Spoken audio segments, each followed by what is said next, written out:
Hey, what's going on everybody? Raf here. Welcome back to another video of mine. Thank you very much for tuning in. I appreciate each and every last one of you, as this is a very bittersweet video for me, and I'm glad that I get to share it with you guys on YouTube. The Jordan 5 Grape is a sneaker that I owned when I was a teenager, when I was 16 years old, and it's a shoe that I wore until I was like in my 20s, so it's a shoe that has a lot of sentimental value. And I'm gonna do as I usually do on my videos. I'm gonna talk about the materials, I'm gonna talk about the craftsmanship, because trust me, we definitely gotta address the craftsmanship on this specific shoe. And I'm gonna start off the video with a little anecdote about my personal story with the Grape 5. So if you want to go and skip ahead, you can do that, no worries. I don't blame you. Some people want to get straight to the point, nothing wrong with that. And yeah, we'll pretty much start. So the Jordan 5 Grape was actually the first OG colorway I ever bought of any sneaker, whether it's Jordan, Nikes, whatever. And it's something I had been wanting for a long time, since I'm so into like the 90s vintage style. If you know me, that's pretty much all that I wear. And that's all that I've worn since I was in my teens. And so it's something I really wanted to try to recreate like a little bit of the Fresh Prince kind of look with Will Smith, because back then I was really obsessed with that show. I mean, I still like it, but when I say obsessed, I mean really obsessed. Back then I was watching it every single day. And there was a guy in my class when I was 15 years old. His name was Jacob. He was really cool guy. He was a little bit older than me, so he had his own money, and he happened to be the only other sneakerhead other than me at my school, and he just so happened to be in my class. So he had really cool pairs. He had LeBron 10s, he had all the crazy heaters of the early 2010s. Trust me, he had them all, and that's including the Grapes. And I guess I finally bugged him enough that in April of 2016, when I was 15 years old, he finally sold them to me, and that was for a cool 120 bucks. Back then I didn't have a job, I didn't have anything going on, so my mom forked out the money. So shout out to my mom. Even all those years later, I'm still very grateful, so shout out to mom. But yeah, I ended up wearing that shoe from when I was 15 to like in my 20s, so for a good like 4 to 5 years, give or take, pretty much every day, 5 to 6 days a week, easy. And I beat that shoe to death. I have 2 pictures prepared for you guys. I have one of me wearing the shoe when I was about 16 years old, and I have another one of the shoe when I was basically done with it. I think it's the day that I sold them, and I'll get into that real quick. So let's go right ahead. I'll show you guys the photos, just so you guys get an idea. So this is me in 2017, so by that time I was like 16 years old. As you can see, I had the vintage Nike windbreaker. I guess I had just copped a pair of Air Force Ones, and as you can see, by that time they were already getting pretty beat up, pretty worn out. They had scratches everywhere, they had yellowing, and yeah. And keep in mind, I kept on wearing that shoe for another 3 years, so this is by the time that I was done. This is what they look like. The shoe is completely torn in half at the back, and that's not me. I didn't do that on purpose. This is literally from just wrestling my foot in for so many times, for so many years, that I don't know what I just did, but whatever. But yeah, it was all scratched up everywhere, and they had holes. I sold them to some poor restorer that was just a beginner, actually. And I know you can replace collars. I know that can be done. It's just a tenuous process. And truthfully, man, I don't know if you manage. I think these were a lost cause, and I can't believe I managed to squeeze $5, let alone fucking $20 out of these to some poor bastard. So yeah, I kind of feel bad now. Back then I was just about my money. I wanted that cool 20, but yeah, no, I should have thrown these in the trash or given them away for free, or even kept them for the memories. But yeah, so that's my little story with the Grape 5s, and just really happy to have this shoe back. It's a retro I'm really happy with. There's some changes I personally would have made, I would have rather have seen, but overall really happy with it. And if you're debating copying, watch the video, form your own opinion. But overall, I think if you're debating, I think you should just go right ahead and do it before you regret it and they sell out.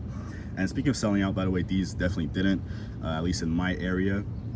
I managed to cop them like 5 or 6 days after the release. They came out on June 21st, and I think I went like a week later to the day.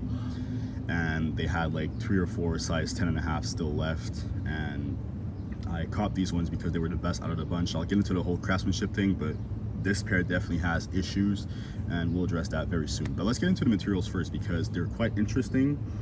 The OGs were actually the only colorway of the 5s that had a leather upper. The other ones were all comprised of Durabuck, which is a synthetic material that Nike used to put on their shoes back in the day, because it was lightweight, it was durable, but the company that produced it back then does not exist anymore. So Durabuck as we knew it back then no longer exists. And Durabuck was only present on the Grapes on the back collar section right over here. That's the only place that didn't have leather on the OGs, but everything else was leather, including these. This is an all leather shoe, and the leather, I have to say, is pretty nice. As you can see, it has some nice give to it. It's nothing premium. The cuts are not that thick. They're actually pretty thin.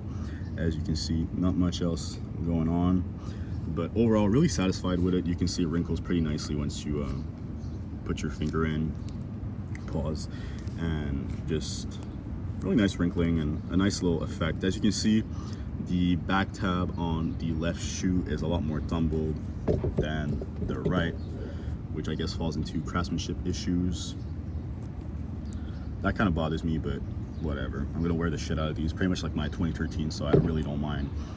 But the materials are really nice. You got this like satin kind of finish on the tongue, which is also interesting because the only other colorway of the 5s, the OGs that had this, was the black tongue fire reds. The other two had 3M tongues, and personally, for me, I'd rather have this. I think it looks way nicer and it wears in way nicer. The 3M tongues, sometimes they have like little weird creases.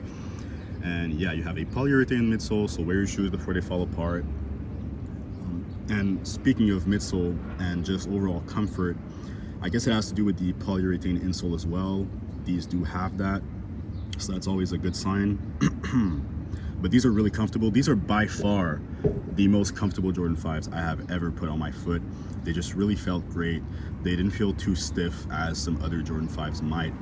And the step in comfort was overall really nice. So overall, really happy with them, with how soft that they feel. And as you can see, you have the netting. This is one thing I personally would have changed with this shoe. The netting on the OGs was a lot more aggressive. It had a lot more of a sort of wedge shape to it, and it dropped down just like a little bit more. You had a lot less material on the side, and it just looked a lot more aerodynamic.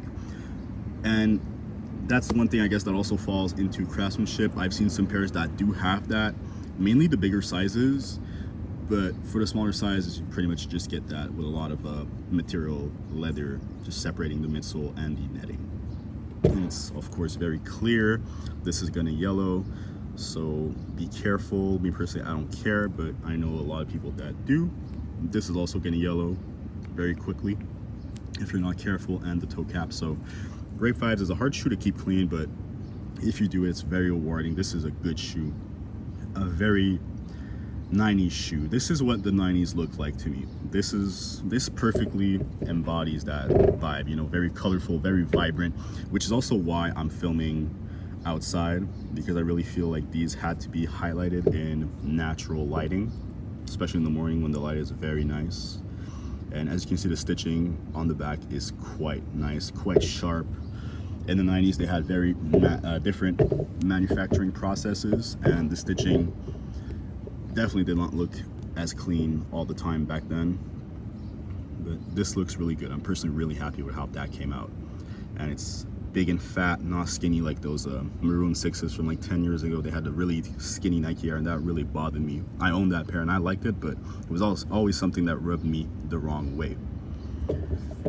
Now we'll get into the craftsmanship, because at the store I had to go through like 3 or 4 pairs, actually not 3 pairs, let me not add to that, but 3 pairs, and this was the only one that I was like okay with, even though it still has like blemishes. I'll show you guys. I have one like right here,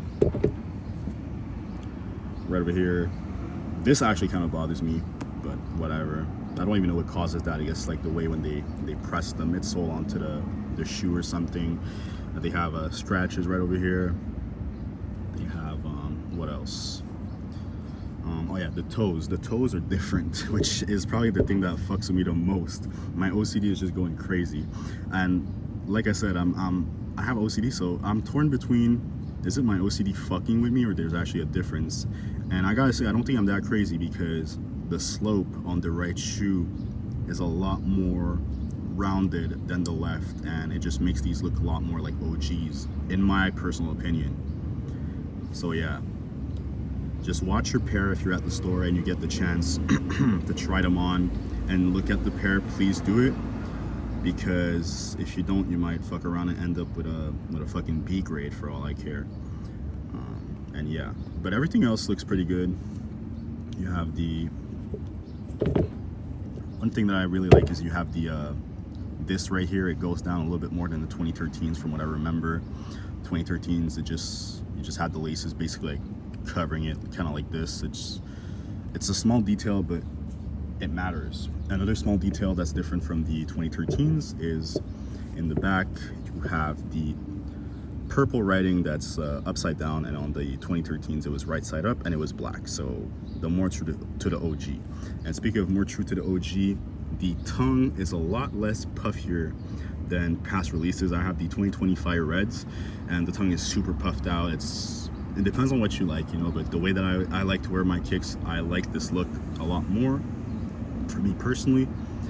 But yeah, you have a emerald insole with a purple Nike Air, and just an overall really clean shoe. You have a heel air unit that you can see through it with the window. It's a little bit like off-white, and you have a 4-foot air unit on the Fiats as well.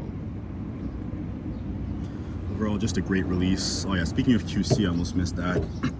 Also, this little blemish right here doesn't really bother me because nobody's gonna see it, but still had to be highlighted. If you're a really picky person with your shoes, which sometimes I can be, I can relate to that. Just watch your pairs, that's it. And this has always been my favorite pair. My favorite part of the 5 is the shark teeth that were inspired by World War II fighter planes. That's always been like the coolest thing to me. And the Jordan 5 is overall just a model that I really love, that is near and dear to my heart. It's the first Jordan I ever fell in love with. If you watch my Laney 5 video, you know what I'm talking about. It's the first Jordan I ever saw, and that I was like, wow, okay, that's what a Jordan is. Like, these look damn good. And all those years later, this is probably still my favorite model of the entire Jordan range. They just look so sleek, so aerodynamic, and I really like the asymmetrical collar and the ankle padding right over here. It makes for a really comfortable ride. So yeah, guys, that's pretty much gonna wrap it up. I have nothing else to say except for the outsole. If you watched the Fresh Prince before, you probably remember that episode where Jazzy Jeff just puts his feet on the table, and you just see like the you just see this like that. And it was such a moment in my 12-year-old brain that was just so cool. It's been ingrained in my brain ever since, and I want to recreate some kind of picture just like that one day. That would be kind of cool. But yeah, just the coolest outsole to me. Just be careful when you're wearing it in the wet or the snow, because you might slip and fall. These definitely don't have the same grip as other rubber outsoles, so just be careful.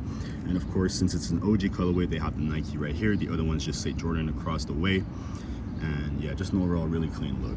So that's pretty much gonna wrap it up for me, guys. I'm really happy with this retro. If you're debating picking them up, like I said, do it. You won't regret it before they sell out, because these are an OG after all. They will sell out, even though it takes some time. They will sell out. And yeah, guys, so thank you very much for watching, and I'll see you guys when I see you. Take care of yourselves. Bye bye.